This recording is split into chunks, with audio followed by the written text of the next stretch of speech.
Lifelong learning is so much more than sitting in a class. Join us today and learn how learning after 60 can help your brain, your health, your happiness, and your social life.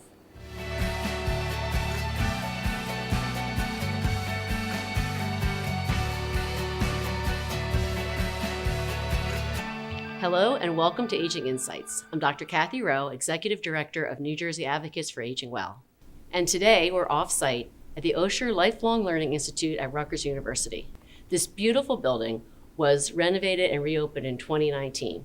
So we're here today to learn more about what goes on at OLLI at Rutgers and meet the people who make it happen. So we have today Megan Novak, the director here at OLLI at Rutgers, and the program coordinators, Kristen Michaels and Regina Curian. Thank you, and thank you for having us here today. Thank you for being here. So Megan, can you tell us about OLLI at Rutgers and how it came to be?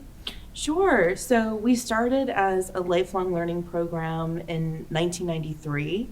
We were then named RUAL, or the Rutgers Academy for Lifelong Learning. And then in 2005, we received our first endowment from the Osher Foundation. Not OSHA, but Osher. Okay. And then our name changed accordingly. And in 2007, we received our second endowment from the Osher Foundation. And that's when our population really exploded. So right now we are hovering around 1,600 members or so. So we have a small staff for a very large program. Okay. So tell us, what is the Osher Foundation and what is their connection to lifelong learning? Sure. The Osher Foundation is a philanthropic foundation that was started by Bernard Osher and his wife Barbara, and it began in 1977 with particular focus on the arts, on integrative medicine, and on lifelong learning. And they provide scholarships for undergraduates with a particular focus on those individuals returning to study. Okay. And then Bernard Osher, who's the head of the foundation, came to this realization that the key to a meaningful and long life is really curiosity. Okay. And satisfying one's curiosity and to being a lifelong learner. And then he started these institutes. They began in California. He's based in San Francisco. And then they spread throughout the country. So there's at least one in every state throughout the country. Okay. Yeah, there's currently 125. And New Jersey, it's here at Rutgers. New Jersey is here at Rutgers, yes, proudly. And is this the only site? No, so we have locations here in New Brunswick, also in Freehold at Brookdale Community College, and also on Zoom. So yeah, we're very proud about that. Good. So let me ask Kristen and Regina, so what do you think the benefits are of lifelong learning? What is it and why is it important for older adults? Well, I think for older adults, continuing to socialize, right? Also stimulating their brain health. It's very important. Those are the two main. We really created a community here. Actually, we didn't. The students created a community here. And we have heard from many of them, especially during COVID, how just being together on Zoom was so important to have that connection. So not only is it about learning, which is critical to keeping the mind interested and keeping excited about learning, but it's also friendships and the social aspect and the community aspect. And so we really, even if it was on Zoom, they were happy to be together and happy to see other people. So let's talk about COVID, because you reopened this beautiful building 2019 and then everything closed down. So how did the students adapt? How did you adapt? Did you ever think you would be, they're laughing. Did you ever think you would be running school on Zoom? I mean, most people didn't hear of it before COVID. So how did you do it? Yeah, so we knew that at some point we would be online. We would be on Zoom. We did not think that it would be within the span of 2 weeks, that we would be leaving our offices and thinking, well, we'll be back in a week or so. Right. And then suddenly everything changed. Our worlds were turned upside down overnight. And Kristen and Regini worked tirelessly to get us online. I mean, these women, trained instructors, trained our students, created courses on Zoom. We were initially on a different platform, which was even more laborious. And then we switched over to Zoom. But the point being that I never thought that we would do it so fast. Okay. So, we would be hit with something so quickly, and that our population would respond so positively. Oh, great. So how many people do you think stayed on with you? Was it most of your students, half your students? Well, we know from surveys that we have more than half of our students who have stayed with us. And we've also gained an additional 800 students. Wow. Who are just with us because of Zoom. So we know that from surveying our population. Great. We have students from other countries. We have students from out of state. So we are and our instructors are thrilled. Yes. And some of them are even afraid to come back in person because they don't want to lose Right. those students that they gained who are Okay. not local. Okay. So we're working on figuring something out about that. But Right. to have international students, we have international instructors. Right. We have an Wow. instructor who's in Israel. So it's while it's been challenging, there are many benefits, and now students from other states can take courses with us. So one of the small, golden nuggets coming Yeah. out of COVID, more Yeah. students. That's great to hear. And then, but when people are taking classes, it's not the same as sitting in a college class, with a professor and the exams. It's not like that. How is this different? Well, this is very intentional, right? Folks seek out our courses, looking to come in and learn with certain instructors. There's no tests, right? No pressure, no grades. Whereas, sitting in auditing a university course would be otherwise, right? And it's not that these are any less stringent. Some of our courses are quite stringent. Some of them even have homework, not quite as intense, no papers or anything like that. But it's a very different environment to be among your peers and taught by a peer than it is to be in an undergraduate class with younger students and taught differently. Okay. And you said something, I think you both said it, intentional learning. So an intentional community. So it's not because you have to take it, it's because people really want to take these classes. Absolutely. So about how many different courses do you offer at any term? So it ranges from, we have a shorter term that's 5 weeks, and in those we'll offer maybe 50 or so. And then in our longer sessions that are 10 weeks, we can get up to 70 to 90 different courses that we offer. And they range from, yoga and art to politics to history. Opera. I mean, there's generally something for everybody. And if you can't find what you are interested in, we'd love to talk to you, and maybe if you could be a teacher. Oh, well. Because our teachers are part of our community. They are the community. A lot of them came to us as students first, and then realized that they wanted to teach, and they have a passion and an experience, and so we love that. So people are living longer than ever before, and they've had different experiences, especially women, because more women were more likely to work outside the home or work for a paycheck than did before. And they've traveled more, they've had different experiences. So how is this translating into a quest for lifelong learning?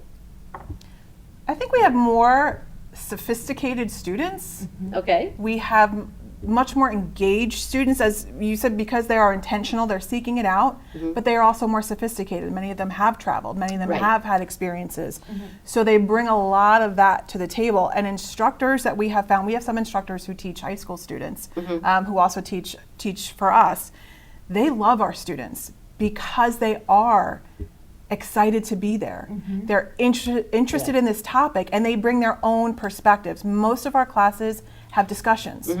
And they bring a perspective that is unique. A life perspective. A life perspective, exactly. And that's really helps. Some of our instructors they said discussion portion, they learn as much from that as they do when they teach. Yeah. And so that's one of the pleasures, I think, of teaching for us, Yeah. is having that aspect. I think it's that collective wisdom in the classroom that you see that really sets us apart from other programming that you might see for older adults. I mean, and when we say older adults, I mean, there's such a spectrum of ages. Boomers are changing the landscape of lifelong learning as we speak, and we're trying to keep up with it. You know, they're just as they're changing the landscape of everything. You know, we know that by 2030, more than half of our population will be 65 and older. So we need more staff. You know, So if anyone other is watching and would like to teach a class, I would like to teach, right? please reach out to Megan. Yes, please. But do you actually have a minimum age for students? 50. 50, okay. Yeah, so a baby, really. Right, You know, yeah. We're experimenting with having a class. So our classes are mostly during the week, and they are mostly during the day when folks who maybe haven't retired yet are not able to take part. So we're experimenting now. We'll have a Saturday class this fall, a Saturday yoga class. So we'll see how that goes. We would love some folks who aren't retired yet to join us and to be able to partake. Now, Regini, as a seasoned program coordinator, what have been some of your favorite classes or events or activities here? So I would say actually one of the highlights have been our cheese courses. You know, during COVID, we had the opportunity of meeting our instructor, Carla Grafer, and she's done a number of cheese courses. Most recently, we were able to do that for the first time in person here in this very room, actually. And it was, you know, classic cheeses and their ancient Roman influences. And folks got to, you know, be together, learn, and also sample some of the cheeses along with a little bit of wine.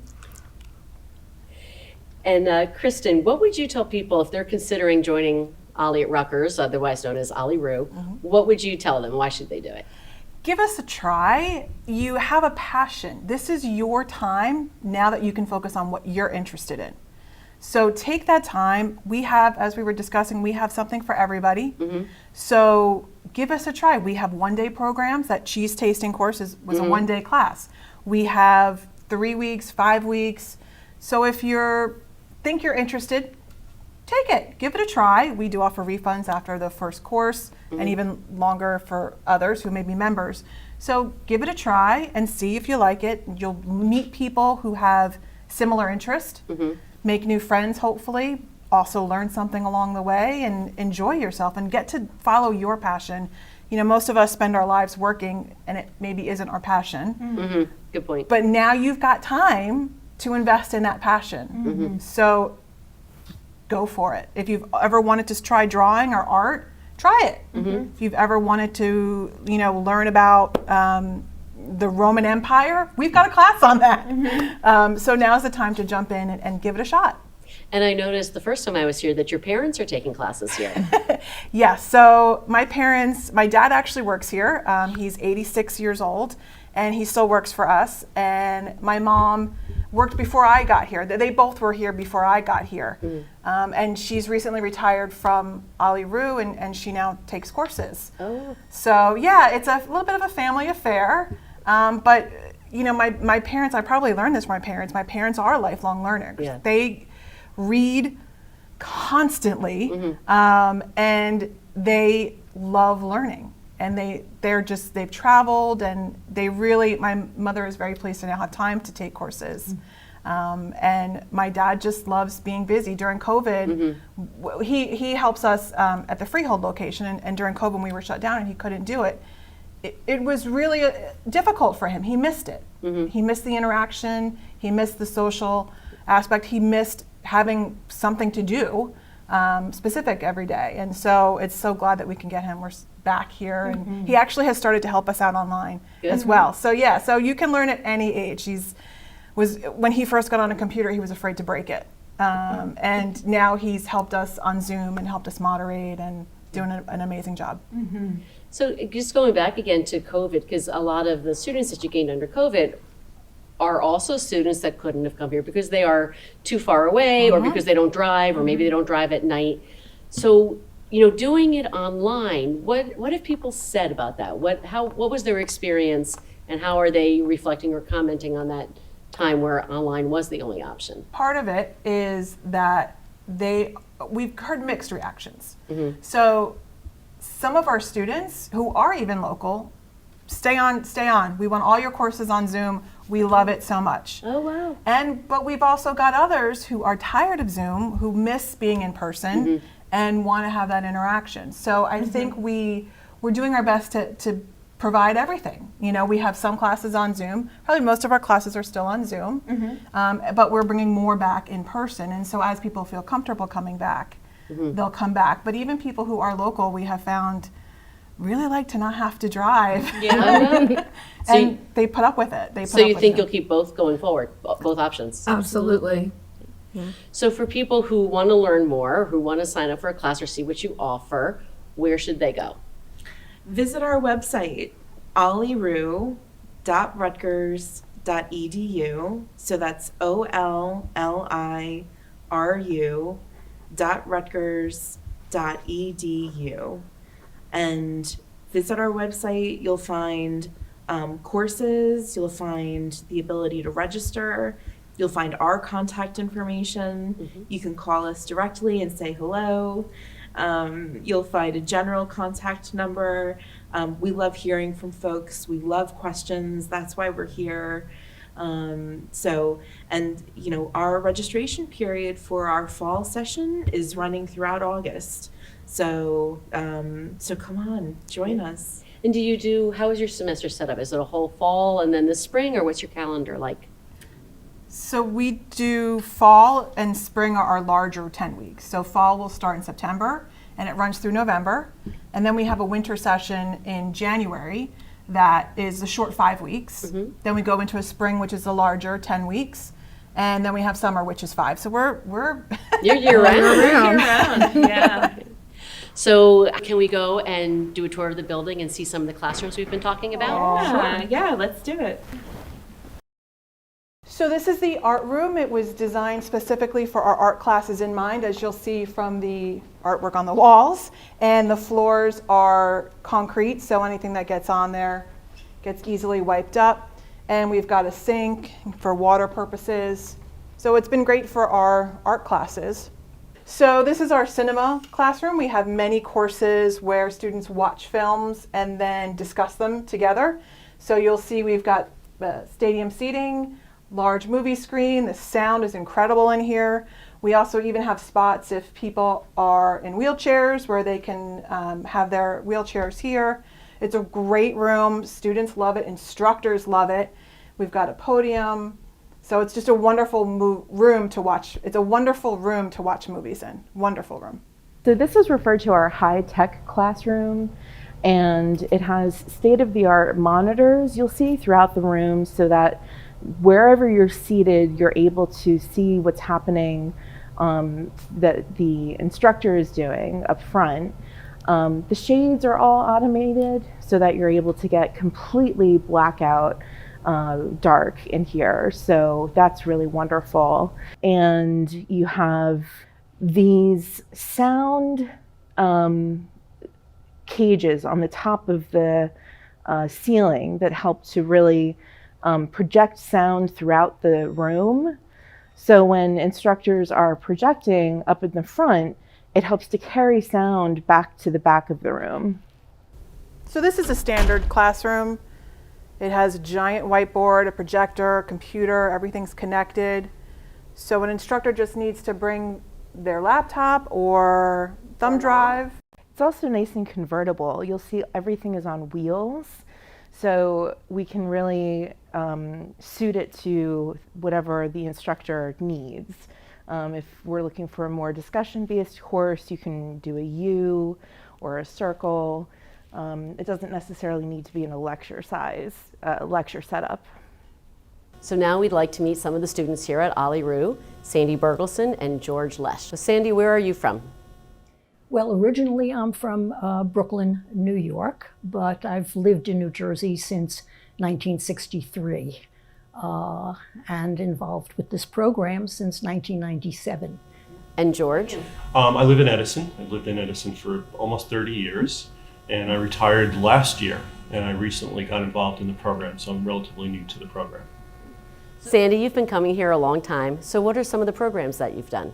Well, over that period of time, I've probably taken something in each of the areas. I almost always have at least one literature course. And in addition to that, I have taken law, science, history, politics, psychology, philosophy, theater, art appreciation, music appreciation, Wow. current events. But it's a lot of courses that I've taken over so many years. What's been your favorite?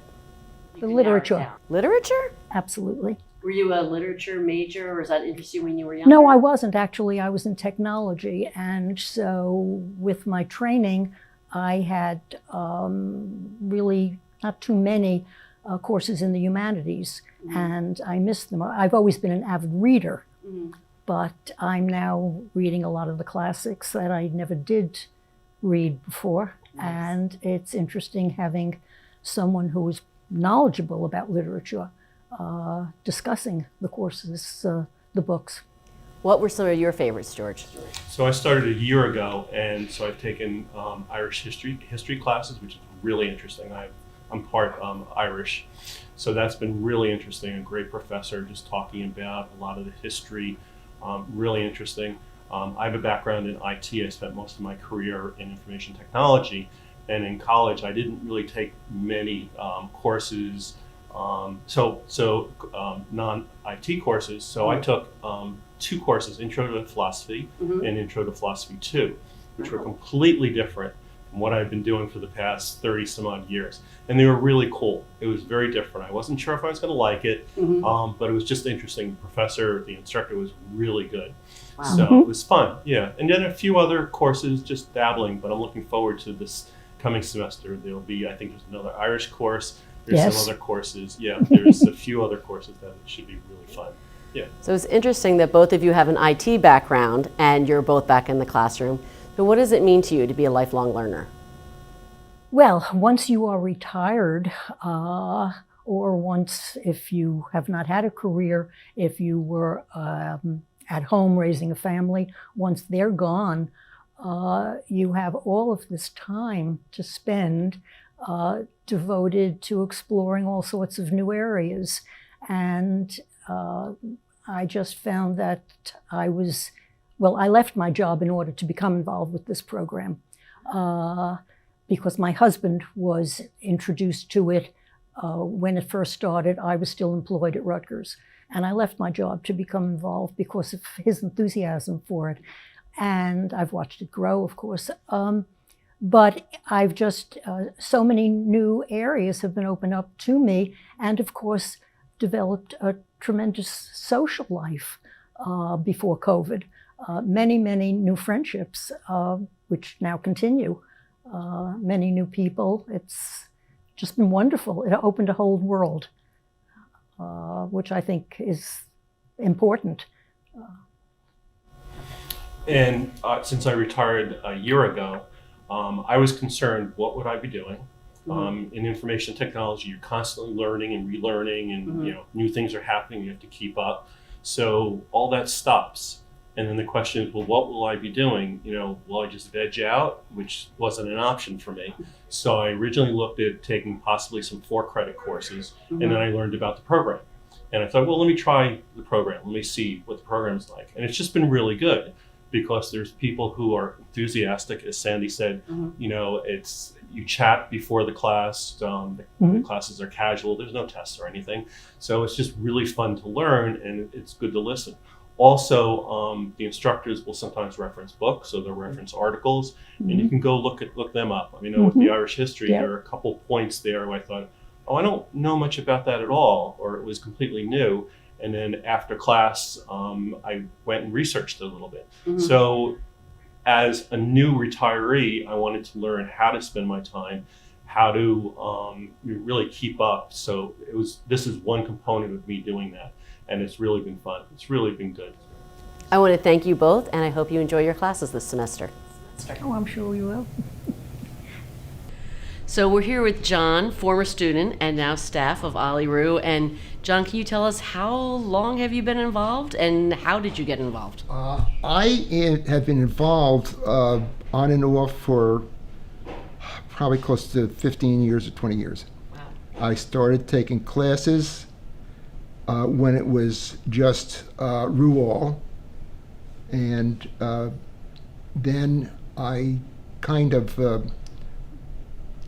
wandered into Ollie-Roo in a minor capacity as an assistant to the coordinator at our facility off campus in Freehold. Okay. And I enjoyed it as a chance to meet people every day, as a chance to help out. I was keeping busy. I was doing some computer work. I was helping people with film equipment. Just overall gopher and trouble solver. And what do you think the feelings are that people get coming here as students for lifelong learning? I think people, you never stop learning. If you stop learning, there's there's something wrong. These people want to learn. They want to keep learning.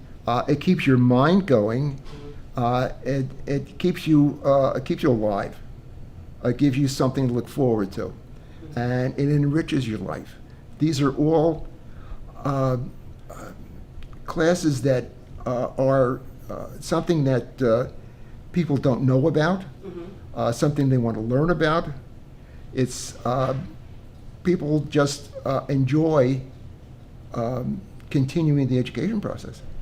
And what do you think, what have been some of your favorite classes, or what do you think are the favorite classes here that people sign up for? Oh, gee, we have a lot of film classes. Really? Yes, it's a matter of running it, doing question and answer, analyzing. We have history classes. We have art. It's something for everyone. If you have something that you want to do that you've never done before, sometimes we have classes that can help you. And the classes here, it's not like going to sit in on a college class on the other side of Rutgers. No. It's not a college class where you're getting credit. No, these are recreational classes. No tests, no exams. You come in and enjoy yourself. It's something where you can have a repartee with the instructor, ask questions if you don't understand it, and it's as I say, it's casual, it's recreational. There's no stress. Okay. The only stress is if the weather's not good. So all the benefits of going to college without the stress. Absolutely, absolutely. So I want to thank Kristen, Regina, and Megan for bringing us here today and showing us this great facility they have at Ollie-Roo. I want to thank you for watching this episode of Aging Insights, brought to you by the Wallerstein Foundation for Geriatric Life Improvement. To find out more information and to view previous episodes, please visit our website at njaaw.org and click on Aging Insights, now also a podcast. I want to thank our partners here at PCTV for helping us bring our guests to you today. If you need information or resources about services in your area, please contact your county office on aging. Their phone number can be found on our website, or you can call the state hotline at 877-222-3737. We also invite you to look at our website for services and resources dedicated to helping older adults. Thank you, and be sure to tune in next time.